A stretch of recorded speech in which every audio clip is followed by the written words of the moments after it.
사랑합니다. 우리 삶에서 한 번쯤은 들어봤을 문장을 제가 먼저 설명드리려고 하는데요. 바로 얼굴은 마음의 거울이다입니다. 이 문장의 뜻은 사람의 얼굴은 이 마음을 비추는 거울이라는 의미를 담고 있는데요. 우리의 마음이 활짝 열려 있으면 얼굴이 이렇게 환하게 빛납니다. 그러나 우리 마음 가운데 또 염려와 고민이 있을 때는 우리의 얼굴이 밝지 않고 어두워집니다. 그러기에 우리는 늘 마음을 건강하게 유지하려고 노력하는데요. 그래서 요즘에는 재미있는 유튜브를 찾아서 보기도 하고, 또 계절이 바뀌면 또 여행도 가고 맛있는 음식도 먹으면서 우리의 마음을 건강하게 유지하려고 참 많은 노력을 합니다. 그런데 아무리 좋은 것을 보고 담아도 시간이 지나면 우리의 마음이 다칠 때가 참 많은데요. 그것은 왜 그런 걸까요? 바로 이 땅에 있는 것은 완전하지 못하기 때문입니다. 그런데 우리의 마음을 진정으로 환하게 열어줄 수 있는 분이 계시는데요. 바로 예수님이십니다. 우리가 예수님 안에 있으면 예수님께서 우리 내면에 있는 어두움을 밀어내시기 때문에 우리의 마음에는 예수님 안에서 평안과 참된 행복을 우리가 누릴 수 있게 됩니다. 오늘 본문에 특별히 몸과 마음이 다친 한 사람이 등장하는데요. 이 사람은 예수님과의 만남을 통해 삶이 활짝 열리는 그 은혜를 경험하게 됩니다. 먼저 오늘 보면 31절에 보면 다양한 지방들의 이름이 나오는데요.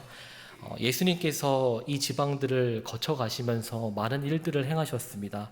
먼저 두로와 시돈에서는 예수님이 자주 활동하시면서 병든 자를 고치시기도 하셨고요. 그리고 데가볼리 지방은 이방인들이 많아서 이곳 가운데서도 복음을 전하셨습니다. 그런데 오늘 본문에서는 이제 갈릴리 호수에 이르셨는데, 그때 많은 사람들이 예수님을 보기 위해 모였지만 특별히 사람들이 한 명의 이 아픈 병자를 예수님께 데리고 옵니다. 이 병자의 병은 바로 말을 하지 못하고 그리고 소리를 듣지 못하는 그 병을 가진 사람이었는데요. 저희가 성경을 봤을 때 말을 제대로 하지 못하고 듣지 못한다면은 이 사람이 얼마나 마음이 어려웠을까요? 사람과 소통할 수 없고 또 세상이 흘러가는 것도 이렇게 들을 수 없다면 그의 마음은 누구보다 닫혀 있었을 것입니다. 그런데 33절 말씀을 보면은 특별히 예수님께서는 사람들이 이 사람을 데리고 왔을 때 그 자리에서 이 병자를 치료하신 것이 아니라 따로 데리고 가시는데요. 근데 그 자리에서 고치시지 않고 예수님께서는 굳이 왜 이 사람을 따로 데리고 가셔서 이렇게 고치셨을까요? 이것에 관한 다양한 학자들의 의견이 있겠지만 예수님은 많은 사람들이 있는 곳이 아니라 따로 그를 불러내어서 최대한 인격적인 관계 속에서 고치시기를 원하셨던 것입니다. 이 사람의 입장에서는 수많은 사람들이 모인 곳에서 말할 수도 없고 들을 수도 없는 그 환경에서 예수님의 치유를 경험했을 때와 한적한 곳에서 예수님과 그렇게 둘이 있을 때 치유를 경험하는 것은 너무나도 달랐을 것입니다. 그런데 예수님이 고치시는 모습도 일반적이지 않은데요. 이 손가락을 양귀에 넣고 또 침을 뱉어서 그의 혀를 이렇게 어루만져 주십니다. 침을 뱉어 병을 치유하는 것이 오늘날 우리에게는 참 익숙하지 않은 모습인데요. 하지만 성경에서는 침을 뱉어 고치시는 장면이 여기에서만 나오는 것이 아니라 요한복음 9장에서도 맹인된 사람을 고치실 때도 땅에 침을 뱉어서 진흙을 이겨 그의 눈에 바르셔서 고치시는 장면들이 또 있었습니다. 그리고 후에 예수님이 이 아픈 병자를 고치시는 장면도 인상적인데요. 우리 34절 이 말씀을 통해서 한번 확인해 보겠습니다. 하늘을 우러러 탄식하시며 그에게 이르시되 에바다 하시니 이는 열리라 하는 뜻이라. 예수님께서 이 병자를 고치셨을 때 하늘을 우러러 탄식하셨다고 하는데요. 이 탄식이라는 그 감정은 마음을 되게 아파하셨다라는 뜻이 담겨져 있죠. 그런데 이것은 예수님께서 말하지 못하고 듣지 못하는 이 사람의 삶을, 그 어려웠던 삶을 너무나도 깊이 공감하셨다는 저 느낌을 참 받았습니다. 그리고 예수님께서는 마지못해서 이 자를 고치셨던 것이 아니라 오랜 기간 그 고생하고 살았던 이 사람을 안타깝게 보시면서 에바다라고 말씀하시는데요. 이 에바다는 아람어입니다. 바로 열리라라는 뜻인데요. 예수님의 이 열리라는 선포는 단순하게 이 병자의 병만 고쳐졌다고 생각하지 않습니다. 그 오랜 시간 그 내면 안에 있던 상처와 아픔들까지도 예수님께서 치유하시고 열어주시는 그러한 의미 또한 있다고 생각하는데요. 그렇기 때문에 이 예수님의 선포 후에 정말 이 병든 자가 말을 분명히 하게 되고 듣게 되는 놀라운 치유의 역사를 그렇게 경험하게 됩니다. 그리고 후에 예수님께서 이 병든 자를 치유하신 후에 이것을 아무에게도 말하지 말라 하셨지만 예수님의 치유 사역과 이 놀라운 능력은 많은 지역에 전파가 되면서 예수님이 살아계신 하나님의 아들이라는 것이 곳곳에 전해졌을 것입니다. 사랑하는 성도 여러분, 오늘 본문 말씀을 보면 들리지 않고 말하지 못하는 이 사람의 삶은 늘 닫혀 있었을 것입니다. 하지만 예수님을 그 만나는 은혜를 경험한 후에 그의 삶이 열리게 되는데요.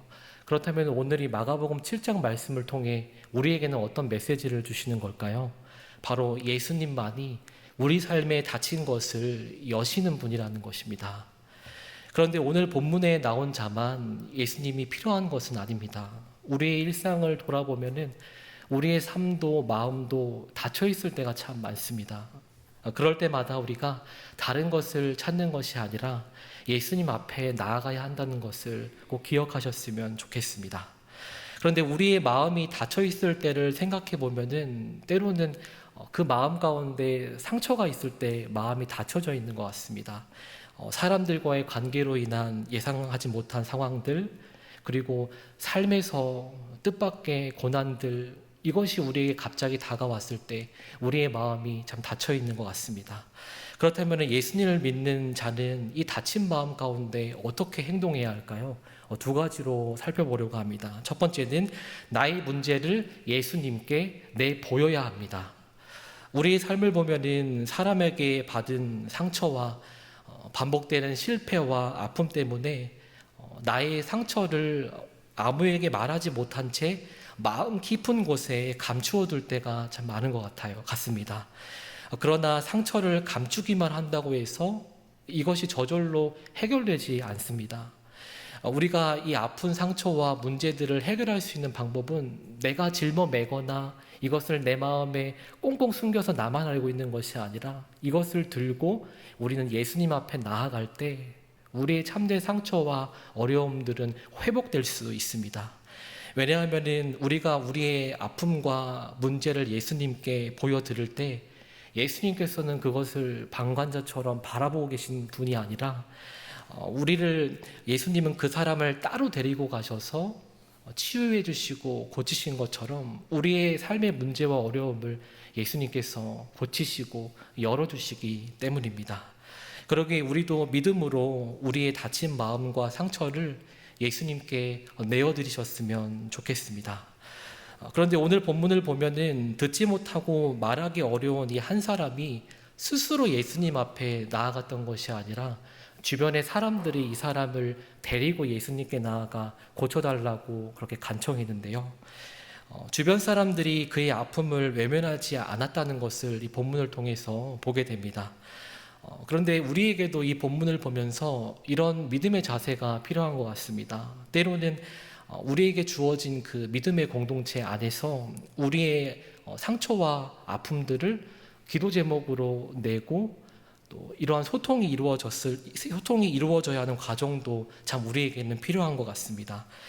주변의 귀한 지체들이 우리의 아픔을 얘기했을 때 나를 위해서 기도해주고 또 내가 무력할 때 나 혼자 신앙으로 나아갈 수 없을 때 그 주변의 귀한 지체들이 나를 붙들고 함께 신앙으로 또 믿음으로 나아갈 수 있도록 그렇게 도와줄 것입니다. 그러므로 오늘 본문을 통해 나의 문제를 가장 우선적으로는 예수님께 나아가야 하지만 때로는 우리 주변에 있는 귀한 공동체에게 또 기도 제목을 나누며 함께 이 문제를 지고 나아가는 그런 믿음의 자세도 참 필요한 것을 우리가 이 본문을 통해 살펴보게 됩니다. 그리고 마지막으로 둘째로는 예수님을 통해 진정한 자유함을 우리는 얻게 됩니다. 오늘 본문을 보면은 귀가 들리지 않고 말을 제대로 하지 못했던 이 사람이 삶이 얼마나 자유하지 못했을까요? 말하고 싶고 듣고 싶은데 하지 못하는 그 심경을 우리는 다 이해할 수 없겠지만 너무 답답하고 힘들었을 것입니다. 그런데 이 사람의 인생의 놀라운 변화가 예수님을 만났기 때문에 이루어졌는데요. 예수님을 만나고 나서 이 사람이 치유를 받고 나서 큰 자유함을 얻었을 것 같습니다. 그렇게 긴 시간 듣지 못하고 말하지 못했는데 예수님을 통해서 이제는 듣게 되고 말하게 되었다는 그 시간, 그리고 앞으로의 그의 삶이 얼마나 자유롭고 또 깊었을까요? 그런데 우리의 삶에도 이 병자와 같이 듣지 못하고 말하지 못하는 삶은 아니지만 이렇게 답답하고 어려운 문제들이 우리 삶에 찾아올 때가 있을 것입니다. 아무리 노력해도 해결되지 않는 미래의 문제들, 그리고 도무지 열 수 없는 닫힌 문과 같은 어려움들이 우리가 찾아올 때 우리는 이것을 들고 어디로 나아가야 할까요? 바로 살아계신 예수님께 이것을 들고 나아가셔야 합니다. 오늘 본문에 이 사람이 예수님을 만나 귀가 열리고 삶이 자유함을 찾았던 것처럼 성도님들의 삶에서도 이 문제를 예수님께 들고 나아가셨을 때 세상이 줄 수 없는 그 자유함과 평안을 경험하게 되실 것입니다. 제가 좋아하는 목사님께서 이전에 그 신앙에 관한 얘기를 이제 해주셨는데 그게 좀 저에게 인상적이어서 좀 나누려고 합니다. 이 목사님께서 이제 신대원에 입학을 하셨는데 건강도 이제 안 좋아지고 또 사역도 하고 공부도 이제 해야 되니까 신앙이 무너져서 이 신대원 기간 은혜로 공부를 해야 되는데 너무 이제 힘겨운 시기를 겪으셨다고 얘기를 해주셨습니다. 이전에는 하나님 부르면은 하나님이 정말 내 옆에 계신 것처럼 가까움을 느꼈지만 이 시기에는 늘 나 혼자 있는 것 같이 답답한 마음이 참 있으셨다고 하셨는데요. 그런데 이 문제는 이 목사님의 경제적인 어려움보다 더 큰 어려움이셨다고 얘기하셨습니다. 그래서 이것을 극복하기 위해서 기도를 하는데 기도를 아무리 해도 해결이 참 안 되셨다고 합니다. 그래서 결국에 이 목사님께서 어떻게 하셨냐면 그 신대원 바로 위쪽에 이제 교회가 있는데 새벽에 그 교회에 올라가서 자신의 그 답답한 마음이 열릴 때까지 주여를 100창을 하셨다고 합니다. 그래서 제가 그 얘기를 들었을 때 주여 3창은 참 익숙한데 주여 100창은 주여를 이제 100번을 부르시는 거잖아요. 그래서 그렇게 주님을 찾고 또 찾는 그 과정 가운데 마음이 열리는 회복을 경험하셨다고 합니다. 성도 여러분, 우리의 삶이 답답하고 신앙적으로 무기력할 때 그 상태는 매우 심각한 상태입니다. 내가 기도하고 예배를 드릴 때 하나님의 살아계심을 느끼지 못하고 있다면 영적으로 지금 빨간 경고등이 켜진 것입니다. 그렇기 때문에 우리가 이러한 내면의 답답함을 갖고 있다면 우리가 당장 예수님을 찾아 주님을 갈급히 부르짖어야 합니다. 주여 3번으로 우리의 마음이 열리지 않는다면 이 목사님의 고백처럼 50번이고 100번이고 주님을 찾으면서 우리의 마음이 열릴 때까지 주님을 찾고 나아가는 그러한 또 영성이 참 필요한 것 같습니다. 그렇다면 반대로 우리의 마음이 닫힐 때는 언제일까요? 바로 내 마음이 예수님으로 충만하지 못할 때, 그때가 마음이 닫히는 때인 것 같습니다. 우리는 세상의 것으로 내 마음을 다스릴 수 있다고 생각합니다. 그래서 요즘에는 너무나 할 수 있는 것들이 참 많습니다. 하지만 오히려 우리가 기도하지 않고 말씀 가운데 나아가지 않을 때 우리의 마음은 공허하고 답답함을 느끼게 됩니다. 그러기에 하나님의 자녀는 늘 예수님께 나아감이 우리가 가장 행복할 수 있는 길이고 우리의 마음을 가장 평안하고 기쁘게 유지할 수 있는 방법입니다. 그러기에 오늘 이 병든 자가 예수님 앞에 나아가 그 몸과 마음이 열린 이 모습을 기억하시면서 성도님들께서는 늘 예수님 앞에 믿음으로 나아가시는 삶을 살아가셨으면 좋겠습니다. 말씀을 맺겠습니다. 오늘 본문에 귀가 들리지 않고 말 못하는 삶을 살았던 이 병든 자가 예수님을 만나고 그렇게 삶이 열리는 은혜를 경험하게 됩니다. 그런데 이 예수님이 치료하신 예수님이 바로 우리의 아버지신 예수님이신데요. 그렇기 때문에 말씀을 듣는 가운데 마음이 답답하고 또 삶의 문제와 고난 가운데 지쳐 계신 성도님들이 계시다면 이 시간 예수님의 이름을 외치며 예수님을 붙들며 또 믿음으로 나아가시는 또 남은 한 주의 삶이 되시기를 간절히 소망합니다.